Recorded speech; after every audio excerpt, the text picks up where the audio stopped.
જણાને ઈજા પહોંચી છે અને આ ઝાડ કેટલા વર્ષ જૂનું હતું? 3 વ્યક્તિને ઈજા પહોંચી છે તેની માહિતી હતી. વડોદરા ફાયર બ્રિગેડને કોલ મળતા જ 7:30 વાગ્યાની આસપાસ મંગેશ્વર ધાબા પાસે ઝાડ પડી છે તેની માહિતી મળતા જ તાત્કાલિક સ્થળ પર આવ્યા અને તેના બાદ પાણીગેટ ફાયર સ્ટેશનને પણ બોલાવવામાં અને 2 ટીમ હાલમાં કામગીરી કરી રહી છે અને જે ઈજા પહોંચી છે 3 વ્યક્તિ હતા એસએચજી હોસ્પિટલ ખાતે હમણાં સારવાર અર્થે ખસેડવામાં. ગાડીઓ બી દબાઈ છે?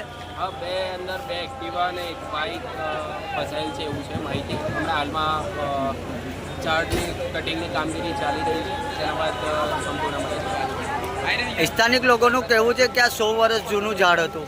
હા, બની શકે. ઘણું વિશાળ ઝાડ છે અને એટલા વર્ષ જૂનું હોય છે, 50 વર્ષ. શું નામ તમારું સર? દિગ્વિજયસિંહ પરમાર સપ્લાય.